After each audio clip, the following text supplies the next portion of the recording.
Apakah Anda sudah tahu arti Natal?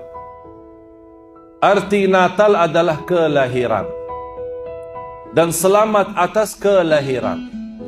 Dan kepercayaan mereka, kelahiran itu adalah kelahiran Nabi Isa, yang dinamakan oleh mereka Yesus, anaknya Tuhan.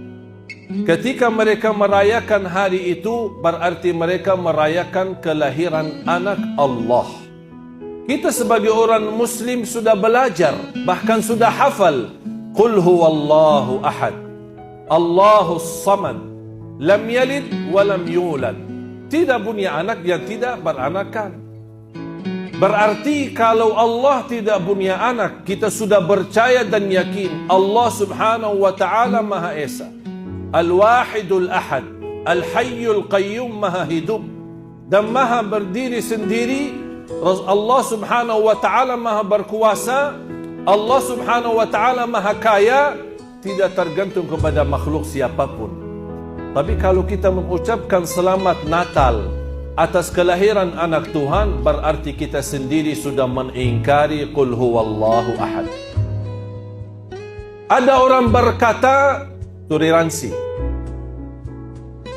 Kita kan basa-basi. Bagaimana kalau mereka mengajak kita makan babi? Boleh enggak basa-basi? Makan babi basa-basi.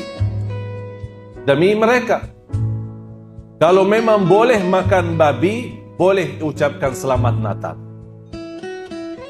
Kalau sudah yang namanya babi haram dalam agama Islam, padahal itu hukumnya haram, belum sampai ke syirik, belum sampai ke kufur. Kira-kira mana dosa yang lebih besar?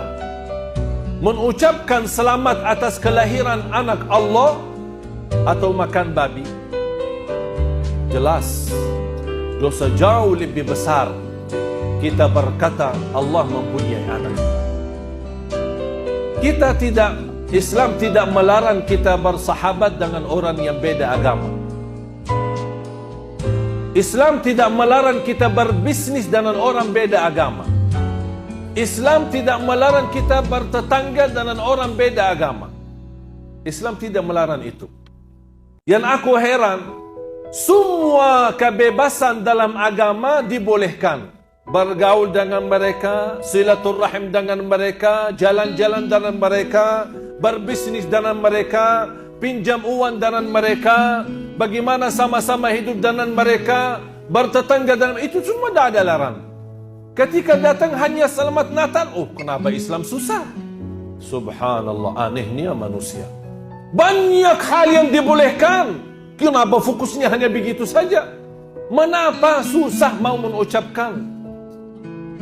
Kita harus menunjukkan, walaupun kita diajarkan menghormati beda agama. Rasul hidup di tengah masyarakat yang di kufar Quraisy di Makkah, hidup di Madinah dengan tetangga orang Yahudi, tapi Rasul SAW tidak pernah mengikuti perayaan mereka. Rasul tidak pernah mengikuti mengucapkan selamat hari-hari raya mereka. Tapi Rasul tetap tetangga mereka. Rasul silaturahim kepada mereka. Rasul tetap berbaik dan sahabat dengan mereka. Bahkan berbisnis dengan mereka. Harus kita berprinsip sebagai orang Muslim.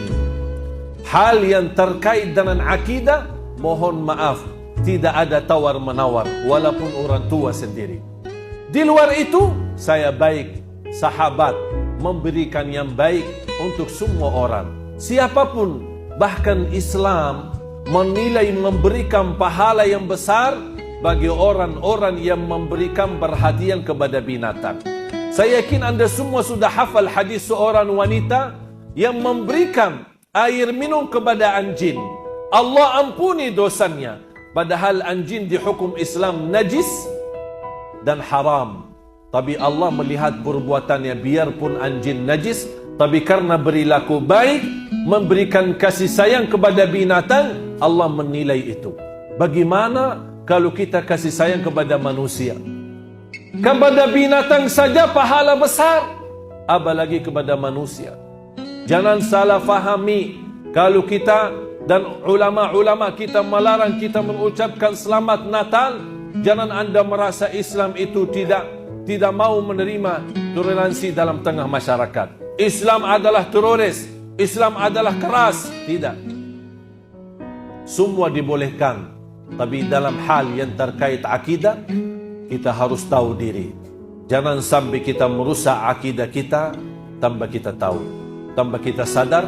Akhir hayat kita, na'udzubillah, kita ingin ucapkan kalimat syahadat, ternyata tidak bisa mengucapkannya karena kita sudah keluar dari Islam tanpa kita merasakan.